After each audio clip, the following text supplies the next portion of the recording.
And really, when I look back at it, some of my best months were, sure, I was doing the things, but that doesn't mean you're masculine because you're following a schedule. I was doing it in a way that was so creative and so flowy and all of that. I thought masculine meant super structured, super to-do list. And sure, Same. that could be part of it, but you could have a to-do list and a schedule and still be in your feminine. Absolutely. I have a schedule and a to-do list and I'm in my feminine, you know? Same girl. All right. Welcome back to Confidently Uncomfortable. We have a special guest today. Not only is she a business mentor, but she was my business mentor, still my good friend. She's a podcaster, a speaker, just all around 100% genuine human, Meg Yelaney. So those of you who have been here since the days of me recording in my closet, you might remember Meg's episode where she talked all about owning your awkward and stepping into that and fully embracing who you are without feeling bad about it. And you know, we're all about that here at Confidently Uncomfortable, that we're going to take it a step further. So Meg is here today to talk all about her life, all the things that have changed since we last spoke, and help us all learn more about ourselves as well as about relationships a little bit. So Meg, thanks for being here. Yeah, I love that. That was a beautiful intro. Thank you. I'm very happy to be back. And it is so wild. I was thinking that before we hopped on. I was like, wow, I feel like a lifetime ago is when we recorded and so much has changed. So it's pretty crazy. So much has changed. And it's funny, like I spoke into existence. I remember on the episode, I was like, I'm going to be working with you. Like it's going to happen. I don't know if it was live when I said that or after. And then lo and behold, that's what we did together. And it has been life-changing for me. So I'm just so grateful for you. Thank you. I'm just so grateful you're here today. So those people that are listening and maybe they didn't listen to your first episode, they might not necessarily know much about you, Meg. So I would love for you to share a little bit about just what you do, who you are, and then we're going to dive a little bit less into just like the career title, like networking type, shaking your hand thing and get real deep with it together. So does that sound good? Yes, that sounds great. All right, let's do it. I love the question because it's funny, like we do this, you know, a lot of this in the personal development world. It's like, who are you? And we do answer right away with what we do. And it's like, that's not who you are. That's what you do, right? So I'm adventurous. I'm fun. I'm silly. I am loving. I'm loyal to a fault sometimes. I'm working on that. All of those qualities. And really, as corny as it sounds, but I mean, I'm sure we'll talk about why I've gotten here. I'm genuinely so happy. I'm in this stage of my life where crappy things happen. Of course, it's life. But I keep coming back to this, like, I'm so grateful for this moment right here. It's kind of wild. It's just been this like overarching feeling, even though I've had some of the hardest years of my life, I'm like really grateful. So that's what I am. But what I do, how I help people, I actually got started in business in 2011, the end of 2011 in network marketing, built a company up to 6 figures. And it was a wonderful experience. I had a lot of success and I loved it, but I just felt really restricted because you can only do so much with a network marketing company. They either join as a distributor or someone joins as a customer, and those are the options. And I just felt a little restricted. So I wanted to create something else. And so I did. I started a health coaching company and then quickly realized I meant to do business coaching. I really never should have health coached. I'm sure a lot of people do this. I mistook something that's just such an ingrained hobby, not hobby, it's identity. It's like who I am. I'm someone who exercises. I'm someone who puts that as a priority as what I should be doing. And it's like, no, that's not what I should be doing. It's just part of my life. So I quickly switched to business coaching and it was just like, this is where you're meant to be. But it's definitely business coaching with a mindset and life balance bent, because a huge thing I focus on that I know we'll probably get to is building your business around your life, not building your life around your business. And it's from my experience. It's from me doing it the other way and realizing, oh crap, I have all this money and I'm very unhappy. What do I do? What do I do now? Like we got all the things and I don't love it all. I mean, I loved my clients and I loved a lot of things, but I just was like, there's so much stuff that was not what I wanted when I looked at my life. And now it's done to completely 180 and you can still make great money and have a great life and have great relationships and all that stuff. So that's really what I focus on, is helping people build a business model that supports their life, doesn't take away from it. And yeah, that's where we're at today. Going back to what you were saying about having a life-work balance, That was something that was very much a breath of fresh air with me when I spoke with you. One of our first calls, it was like you were so intentional about making sure that we had that balance. Even with, I think it was one of my launches, I was getting super down about something, not feeling like I was where I need to be. And you were like, you need to just go have some fun right now. And I did that. And then I connected with some of the coolest clients that were able to work with me. And it just, it speaks volumes to how you step into that. Like what you speak on is how you show up. And I just love that about you. You have a really powerful story, and it's one that I really resonate with. And we've talked about this where we're so connected in a lot of different ways. Like me and Tom have been together for a really long time, and that can be an adjustment. We had a period where I was the sole income, the one bringing all in. It definitely shifted dynamics, putting a lot of pressure and just a lot of that. And you grew your business very fast. You really dove into all that. And I know there's a lot of people who, especially in your 20s, I don't know if that's just me, but like super career oriented, and that's laser focused there. And you're almost celebrated for that, especially in your 20s. Like you got to go after it. I would love to hear a little bit more about that period of your life, and then your behind the scenes of what was going on with your relationship. Because I know I could tell you mine was like way, way, way different than maybe people saw. So I'd love for you to share a little bit more about yours. Yeah.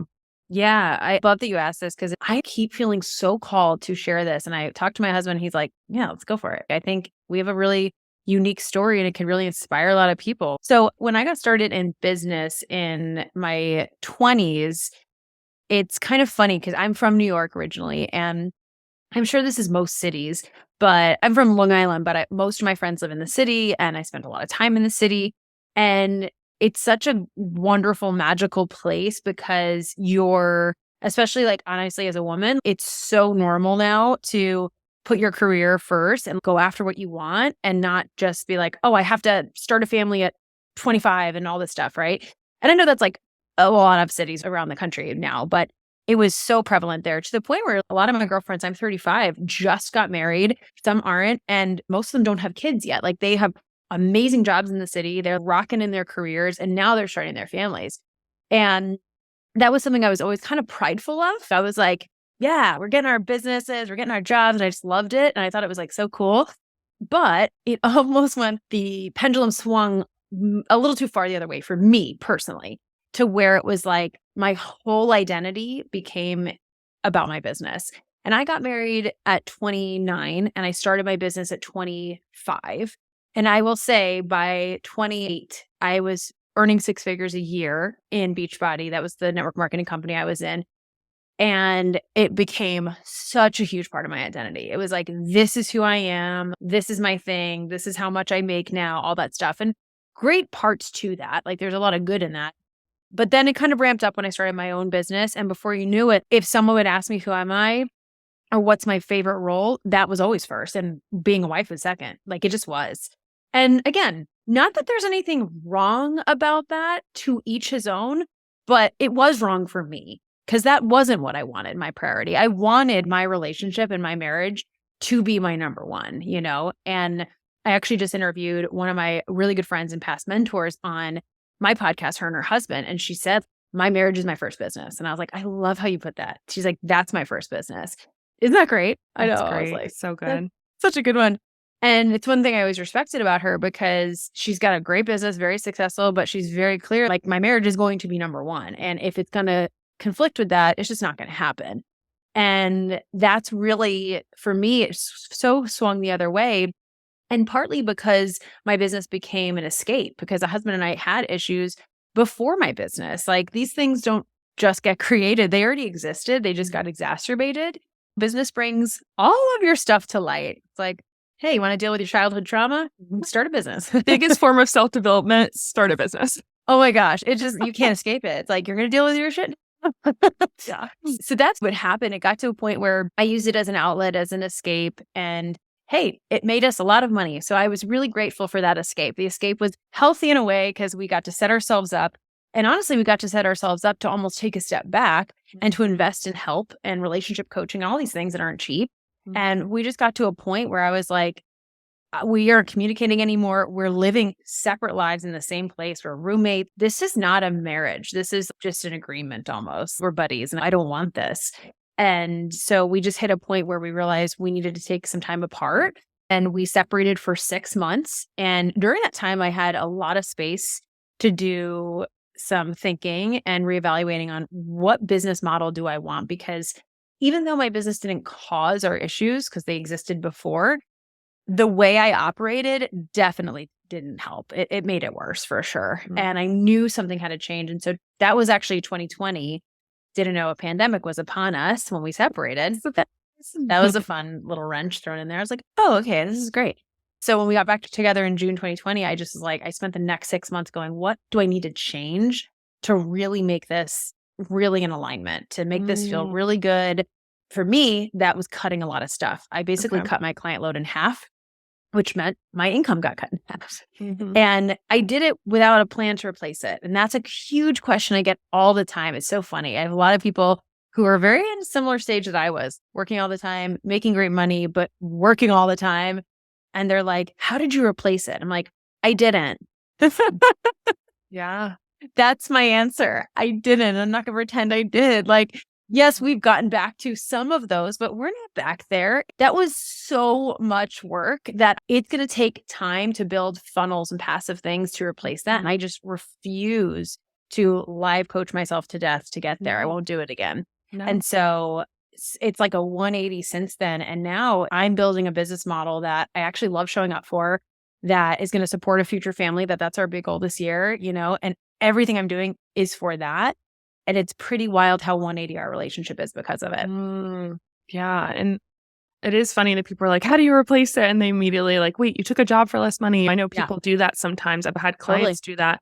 But the thing is that you can't get time back. Like you can't get time back. And you exchange maybe some income, but you exchange it for time. You exchange it for saving your relationship. I'm sure you would do it again, right? I think that's 100%. Right. I want to get a little deeper. So you got to this point of recognizing, okay, well, this isn't working. So we got to try something new. So the big thing was like, okay, let's separate. And so that's big for me because Tom and I have gone through some shit. And so I'm curious about the moment of the decision to separate. And I'm also curious, this is a 2-part question.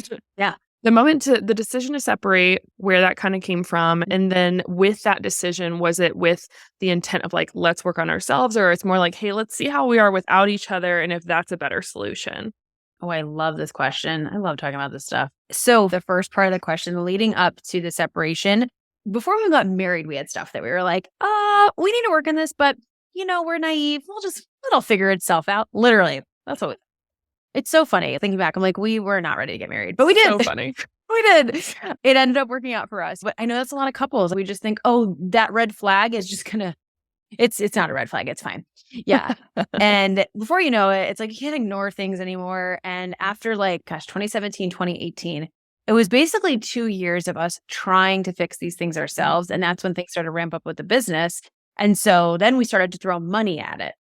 And I was like, oh, let's just distract ourselves with trips and nice dinners and lots of alcohol. Alcohol was a huge part of our life, huge part of our life. It was like, so let's just distract ourselves as much as we can to not deal with the issue, right?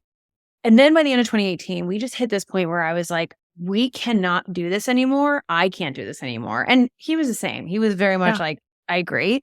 And I said, if we don't get help, I'm going to leave. Like, I can't. And he's like, okay, I'll do whatever. And I need to say this because I know it's like, I feel guilty, but also very lucky. If your partner, your spouse is not willing to do the work, it's not going to work. It's just not. And it sucks because one of my best friends around the same time had similar issues and they're divorced today because he wouldn't work on them. And I had this incredible man who is like, whatever we need to do, I am in this. I will do the work. And boy, has he done the work. It's been so wild to see his transformation. It's been beautiful. He jokes around that he needs to be like a life coach for now. I'm like, you probably would be really great, actually. That would be awesome. Let's do it, Mike. I know. And so January 2019 started our year of relationship coaching, very intensive every single week. And then it opened up a can of worms for him because he'd never been to therapy. I've had life coaching, personal growth. I've done all this stuff. So I wasn't new to this. This was like my zone, He never did that. So it opened up all of this stuff. And he had a lot of stuff from his childhood. He had some really tough times in his childhood that he needed to work through. And a lot of our issues were stemming from that. And so once it opened up, anyone who's been to therapy knows, it's like you take a million steps back to go forward. And so that's what happened is we were like chugging along, working on our relationship, doing so well. And then it was like, oh shit, I have so much work to do. And then there's me on the other side being like, I've been doing this for so long. I've been wanting this for so long. And I had this timeline. And I literally, it's so embarrassing, but I know someone out there has done this too. I literally was like, if by the end of this year, we're not good or here, I think we're done. And I look back and I'm like, oh my gosh, you are so mean. No, it's okay. Meg, they have a show about it now. It's called The Ultimatum. So Okay. it's fine. It's fully acceptable in society to do that. That would have been me, except we were already married. It was just like, all right, get your shit together, get over your trauma, heal faster. And when I look back, I'm like, wow, that was really tough. And so it got to the end of the year and he didn't hit his goals on time. How And I was dare like, he?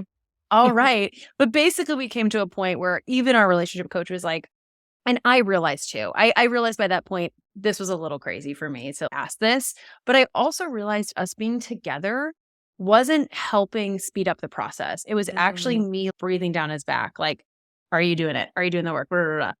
And she actually agreed. She's like, I do think that you guys separating for a while, because I thought that for a while. And she said, and this is why I want to make this really clear for anyone listening. She said, I do not recommend this to most couples. Like 90% of her couples, she's coached a ton of people. She does not recommend separating because most people who separate don't get back together. It's a fact. There's a really high percentage. I use this percentage because I keep seeing it pop up. So obviously you never know what's accurate, but it was like 87%. That's the number I kept seeing. It's high. Yeah. That don't get back together. So it's not a good success rate, which is why most people aren't going to recommend it if you want to stay together, which we did. We really did. And so we said, we have to. I was like, I can't go another day. We have to separate right now. It's really pulling us apart. And so we did. And to answer your second question, the intention was not to see if we felt happier. For us, it was really to work on ourselves so that we could come back together and work together. Our intention was always to get back together after the 6 months. We originally were going to do 3, but then COVID happened and we're like, we're not ready. We were going to date. And then we're like, okay, we can't date now. We're in quarantine. Can't go anywhere. Crap. I was with my mom, who's like an older mom. She had me at 39. So she's now 74. She was 75. His Nana's like 85. Like he was living with his Nana. I'm like, we're literally living with older women. We cannot compromise anything. So we were under very strict quarantine. And instead of dating, the second half, we started just talk more and all of that. And then realized, all right, let's get an apartment and move back in and figure this out. And at that point, there was a chance that maybe when we got back together, we realized it wasn't what we thought. But we pretty much knew going back in, this is something we want to fight for. We just had to work through stuff. So our intention wasn't, will we be happier separate? It was more so, let's work on ourselves to try to reconcile this relationship.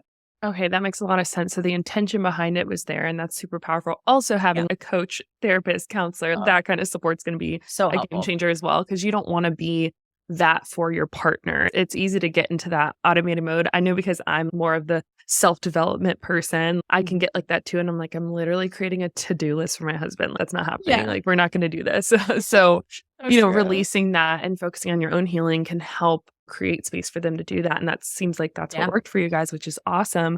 So you had mentioned some of the things you were like, I realized I needed to shift a lot in my business. And then also just, I'm curious more so than just business, but also just in your life, what needed to shift? You said cutting your workload, but what were the tangible things that you were like, this is what I'm going to change. This is what we're going to change. That's going to help. Cause I know that there's someone here now that's listening. That's like, I definitely need to shift some things, but I don't know where to start.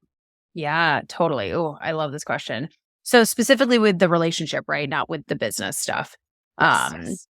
Some of it's interrelated, but so one of the things that we started, well, one, we were in relationship coaching.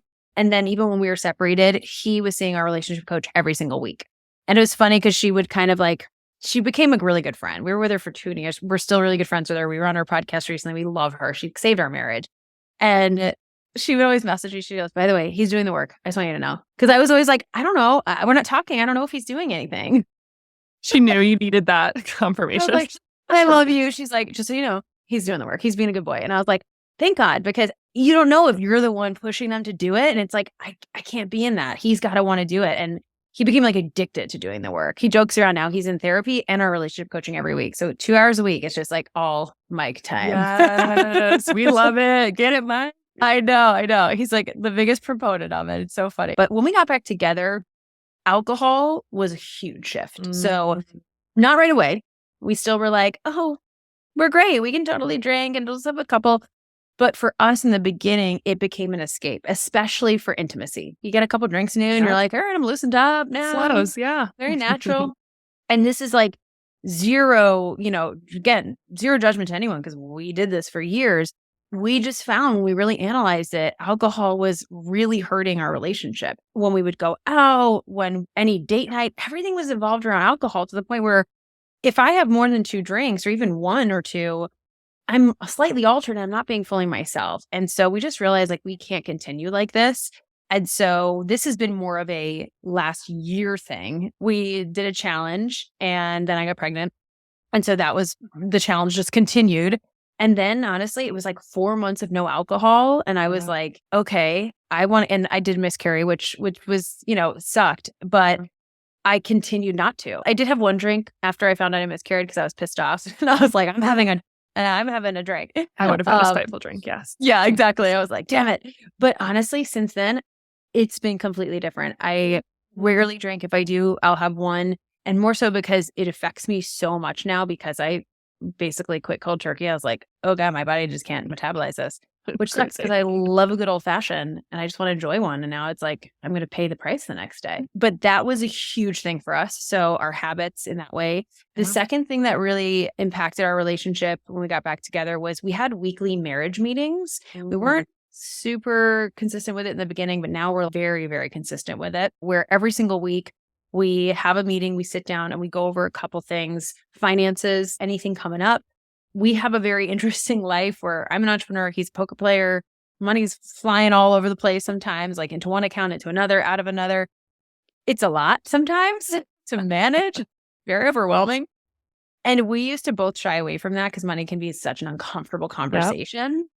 And we had a lot of trust issues around money in the beginning. So for us, it's like, get it off the table. Like we have to talk about it every week. And it just helps us be so much more in trust. So we talk about money. We talk about our intimacy for the week. We schedule our intimacy. Yes, y'all trying to act like it's a romantic novel. Scheduling intimacy is where it's at. I love that you said romantic novel because when our coaches first suggested that, Mike was like, what? That sounds so wrong. Same with Tom. Like, are you sure? And they're like, trust me, we literally do this for a living. We have an incredible sex life and we schedule sex. And I was like, I trust you. Let's do it. We're hiring you for a reason. Yeah. And the reason it's so cool is it leaves room. It's just like anything in business, like structure creates freedom. Mm-hmm. When you have your plan, you feel like, oh, now I can just like let my mind go. And all of a sudden these downloads come. So that was huge. So we structured in our intimacy. And it might not be like the exact time. It was just like, hey, we've got these days. You're off of poker. I'm off of this. Make sure let's connect on this day in some way, shape, or form. And so that was really big. And then we also talk about just commitments, like schedules that I have, schedules that he has. We have a dog. So if we're both going to be gone, how do we manage her? And then food for the week, honestly. And that's actually been really big because eating healthy and prioritizing that's a really big priority for us. So we just want to make sure that's all aligned. It takes about 30 minutes to an hour, some weeks longer, some weeks shorter. And it's been game changing. Now we know we go into the week with a plan. And the other thing that's been really great about that is if something comes up during the week, we can just write it down and add it to the meeting agenda. If it's a little, I don't want to say tense, but those things where you're like, oh, hey, this is top of mind and I'm going to bring it up, but it's going to open up a whole can of worms and I don't have time to talk about it right now. Yes. Or the mental capacity right now to talk about it. Exactly. And I'm probably worse than him on this. I'll be like, hey, I want to talk about this thing. And he's like about to go out the door. He's like, really? No, I can't do that right now.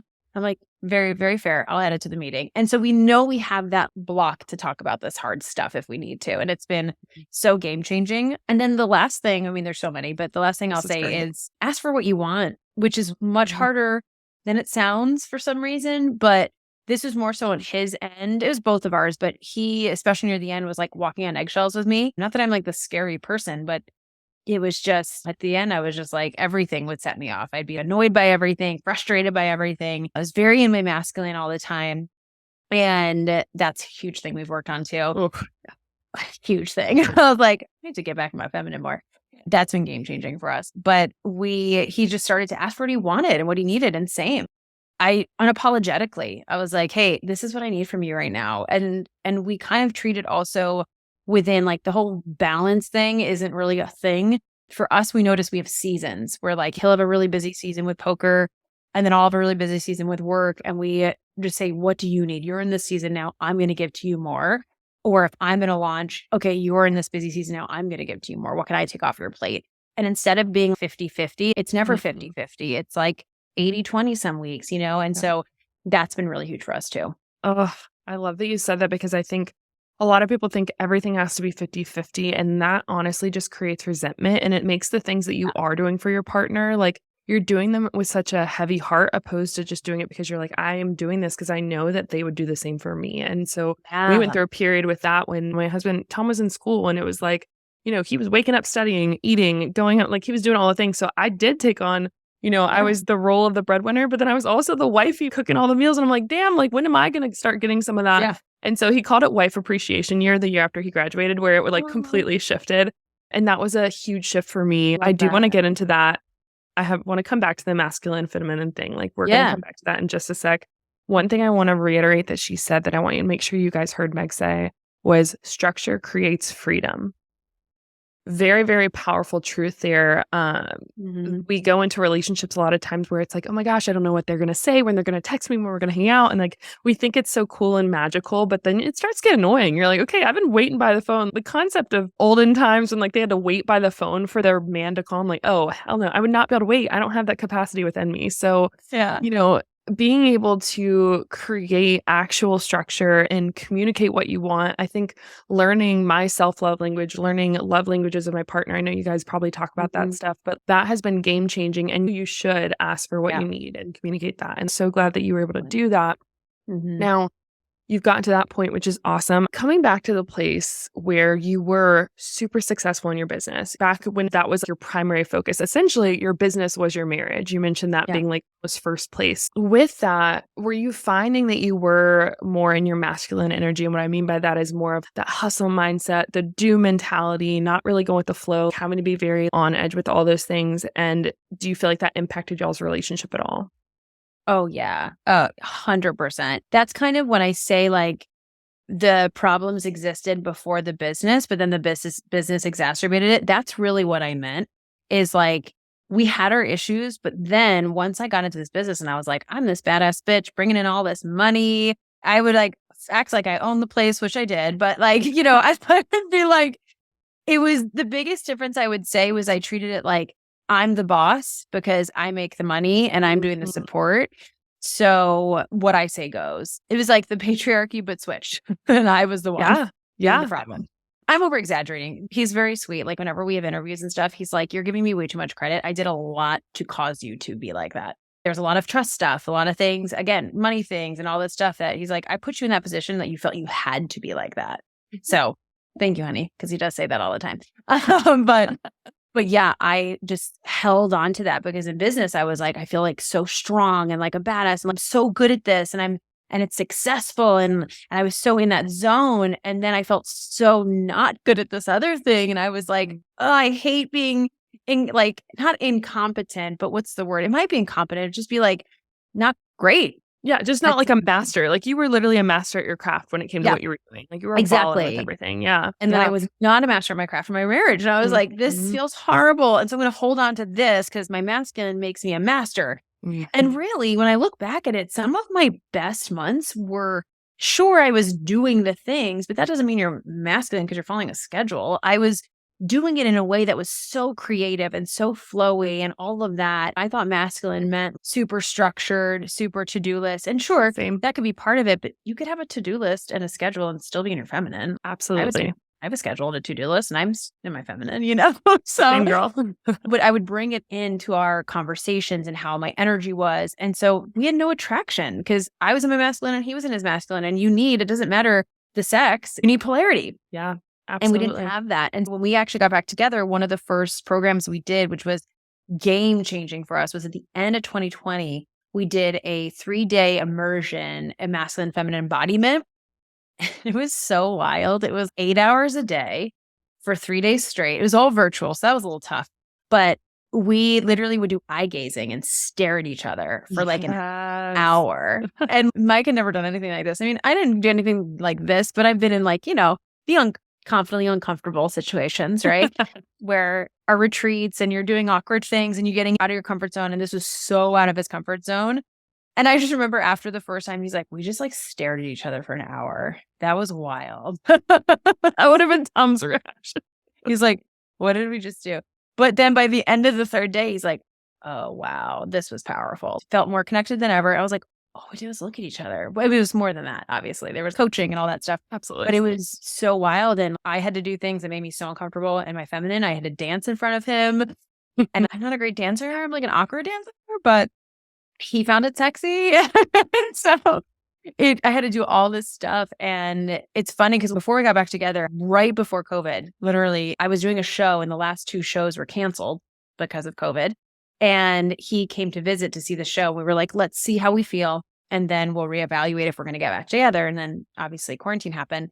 And I was so in my feminine because I was performing. I was doing a show. And anytime I'm performing, I'm like, and I was working during the day, coaching clients, launching. So I was doing a lot of business, but I was so in my flow. Mm-hmm. And for me, and that's where when people say masculine, feminine, it's like, what are things that make you playful? Yes. What are things that make you feel like you're a kid again? And for me, that is, even though I'm not like a structured dancer, it's moving my body in that way. It's singing, it's performing, it's going on adventures with friends, anything that's like spontaneous and flowy.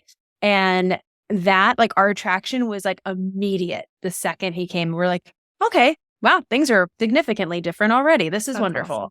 And a huge reason was because I was in my feminine. That was like a really big thing. So Yeah. Oh, that's so cool to hear. And I'm also glad that you gave people a little bit more insight on that, because I do think people put people in a box of what that looks like. And it's like, no, that doesn't necessarily mean that. And you can even, as a man, I'm speaking for all men here, of course. So as a man, it's still very important to step into a flow state and to get out of your body and reconnect with yourself and do all those things. So there's benefits to both, but it can be easy to get stuck in one, especially when you feel more confident in one, which is what I think can happen, because you're like, okay, well, I'm thriving in this. I'm bringing the income. I'm doing all that. And that was something where I'll share a little bit about mine. Like, I was very much putting my worth to the money that I was able to bring to the table, the trips I was able to take us on. I was being celebrated for that from everyone. Like, I could never do that. And I'm like, oh, I got this. And so then I had a lot of loss. And I know that you've dealt with a lot of loss too. And so that experience brought me back of like, okay, well, I just want to slow down. I need a break. It just hit me. And Tom was just like, okay, take a break, do that, focus on your healing. So I did my hot girl healing summer and I was stepping into all of those things. And I was still struggling with, while I was doing that, even though I had like given myself permission, Tom had quote unquote given me permission, I was still not giving myself the ability to feel worthy without having an income coming in.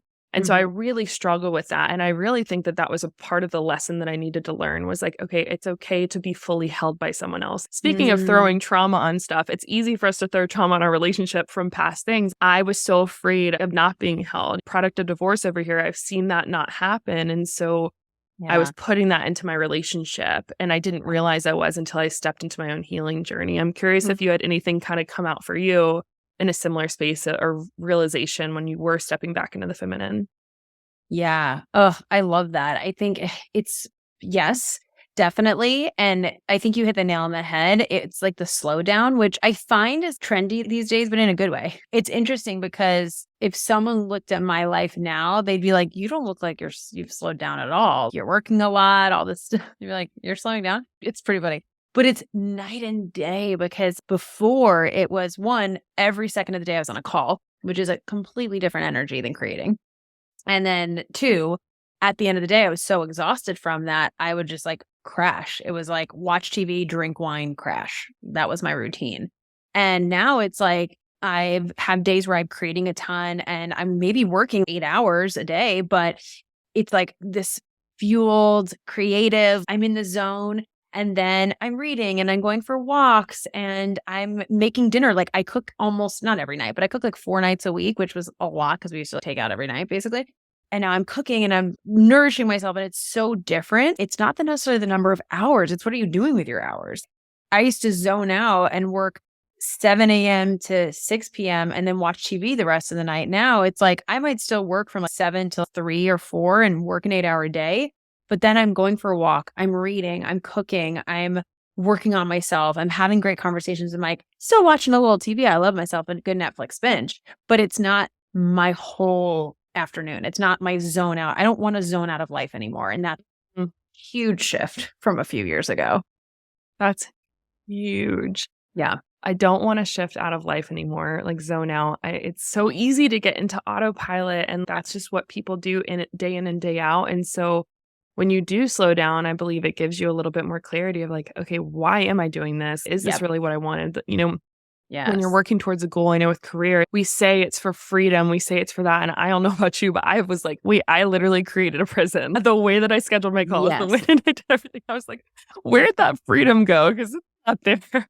You're so not alone in that. I was just talking to a client today who I'm helping get off a hamster wheel, basically. Like she's on a hamster wheel. And we keep talking about her next steps plan. And it keeps keeping her on the hamster wheel. And I'm like, no, you can't do that. That's keeping you on this hamster wheel that's so comfortable, even though it's uncomfortable. And I'm like, we really got to get you off there. And that means you might not make the same amount of money. You might have to fire a team member. You've got to make some hard changes when that happens. And actually, now that I think about it, it's funny. I'm in this pretty hustle zone right now, but I'm so excited. I want to work all the time. I'm loving what I'm doing. But October, November, December, slow as molasses. And now I realize that as you said that, I'm like, oh, that's why I've had that clarity, is because I did that. I had a launch end of September, and then I went on a river cruise to Europe with my mom and my sister, and it was the best trip of a lifetime. It was amazing. And I got back from that and I was like, I'm cruising the rest of the year. I'm just going to chill. Speaking of cruises, I'm cruising the rest of the year. I'm just going to chill. Exactly. I was lucky that I had set things up where I didn't need to push. So that I was very grateful for that. But also I was like, I need to figure out if this is, what do I want to do? Getting 2023, I don't want to just rinse and repeat. And I made a lot of changes for this year, and it wouldn't have come up if I didn't have that space and time. You've got to give yourself the space and time to find that next step. It's like pull back to spring forward kind of thing. And that's so true. We've definitely done that. Actually, Rachel talked about that. The slingshot method is the name of her podcast episode we did. Another thing, just speaking of, because we're coming into the spring season, if y'all are listening to this when this is coming out, there was so much pressure, I think, in January of like, okay, you need to start fresh, you need to do this. And then I started learning more about cycle syncing and recognizing yourself in different seasons. And I was like, this is not the season for me to go hustle. I was doing a lot of behind the scenes stuff, but I was not ready to break out yet. And so honoring that, the more that I started to honor what was best for me, regardless of what anyone else was doing, the better my marriage got, the better my relationship with myself got, the better I felt in my business. And you're such a testament to this because you've never been afraid of shifting and doing things different from other people. Even how you coach, you are totally fine with taking a different approach or not taking on the full max people you could because you know what feels right in that moment. And like that's something I've always respected you for. And it's just really amazing to see you in a really amazing marriage. Like you and Mike are just so great. I'm just so grateful that you're in a place where you guys are sharing this. So little birdie told me, actually, I've been nosy and I've been listening. You've started to start doing some podcast episodes together called Couples Conversations. So your podcast is Pretty Awkward Entrepreneur. Yeah. And is there anything else coming from that with you and Mike? Yeah. So what Birdie told you this, Jago? I love this. This is so fun. And I feel like it's so perfect that you're the first. This is the first time I'm ever talking about this publicly. One, because it literally came to life a week ago. So that's probably why. But it's just perfect because I trust you so fully. I'm like, your people are my people. So I love it. Yeah. So basically, Mike and I started this segment of my podcast. So it's under the Pretty Awkward Entrepreneur. You can find it there. And it's called Couples Conversations. So you'll see it'll say Couples Conversations in parentheses. And I have like the little different series and segments that we do. And I really love doing that so people know what to expect. And basically, we're interviewing entrepreneur couples. And actually, I'd love to interview you and Tom. You guys would be perfect for this. Done. Sign us up. We got to bookmark that. But I've interviewed Eve and her husband. I've interviewed my friend Ruby and her husband, like so many people. Some are couples who are both entrepreneurs together, running a business together. Some are entrepreneurs, separate businesses. We just interviewed someone who she's an entrepreneur and he's not. And how does he support her, right? That's what would be with Tom. And those are actually the ones I'm the most interested to interview because that's most common. You know, like people who run a business together, it's not going to be as common. And how do you support your spouse, especially if they are making more money? That can be a lot, especially for men. And Mike talks very openly about that. He's like how he felt originally and now how he feels and that whole journey. And we've been loving it. It's been so fun. Everyone's been so vulnerable and open about their journey. And it's pretty much people I admire who have successful businesses, but who also have successful marriages. How do you do both? Because that's what we're about here. Like we want to do both. And it's amazing. But what we realized after doing the podcast, and then it actually came up, I have to give a shout out to the photographer and the person who organized my photo shoot. She does creative direction and she did my website and all that jazz. She's amazing. Her name's Jasmine. Her handle's High Flyer Powerhouse. So she does a lot of creative direction, very brand focused. She's a genius at what she does. And we're talking and she's like, Meg, this is like you guys together, because he was in a lot of photos, which is hysterical because he's so not an Instagram husband. So he was just like, are we done yet? Are we done yet? After like 5 minutes, Jasmine's like, Mike, it's been 5 minutes. Calm down. No. They worked so well together. It was great energy. Great. They were just like making fun of each other the whole time. And she's like, wait, you guys, you're so good together. This is really fun. Because after a while, he got like into it and it was actually fun. And she's like, why do you do it separate? Why don't you just like go all in? I was like, I want to. She's like, you should. And I said, well, I had an idea for a TikTok. It came to me through a breath work and we were talking. And so basically what we've decided to do is create 2 separate brands. My Pretty Awkward Entrepreneur, all things business education, helping women build really amazing businesses that put their life first, business second, all that jazz, but build wealth for their family, right? And then the separate business is going to be Meg and Mike Do Marriage. That's me, the name. It'll be, I know, I love it too. It'll be the TikTok, it'll be the website, it'll be the podcast. And we just want to have 2 separate brands because I want us to be able to unapologetically fully open up and talk about our separation, talk about our marriage. And it's not that we can't do that on my current one. It just, at the end of the day, when you're running a business and people are coming to a page, they're coming to a page for a purpose. Yeah. And if they're all of a sudden like, you're talking about marriage and now you're talking about business and if you have a personal brand page, totally, you can do whatever you want to do.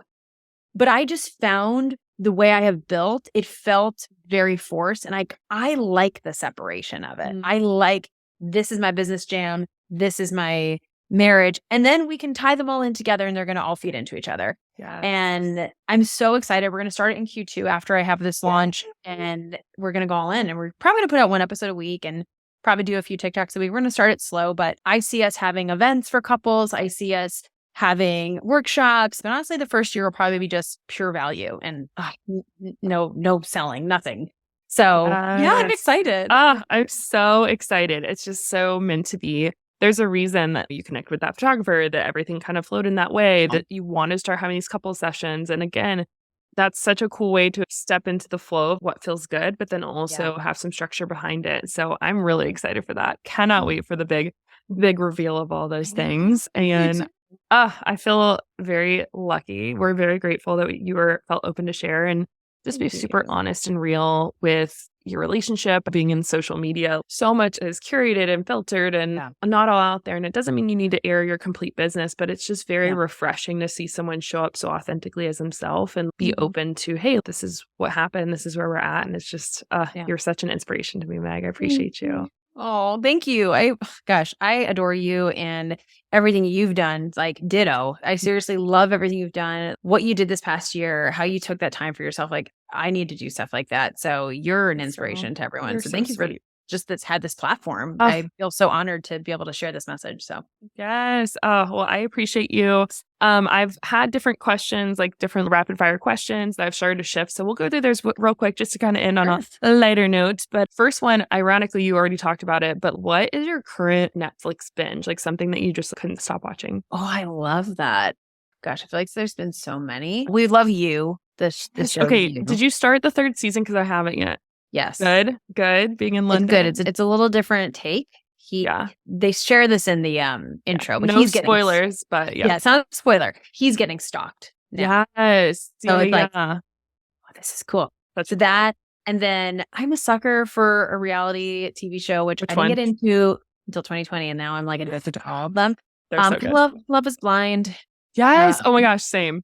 Just so addictive and my favorite thing with those is any of the reality shows is Tom will act like he doesn't want to watch them and then Yes. get into them and then he gets into it. I'm like, oh my gosh, you mofo. Like you definitely love this show. And it cracks me up. This is common. I know a lot of Mike is the same. He likes The Bachelor and doesn't like to admit it. He watches it with me. Yeah. So. We used to not watch it and now we're like watching old stuff and it cracks me up. Okay, next question. What was your AIM screen name when you were growing up?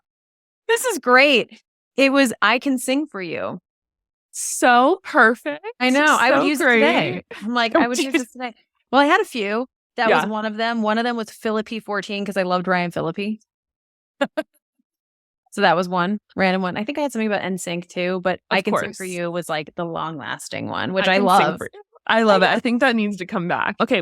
So you can take a second. You don't have to answer too quick. But when we were talking about relationships, so this question's more catered towards you. Like, what was the best piece of advice either someone gave you, you had realization, or maybe your therapist that you guys worked together, something that just was like still kind of sits with you?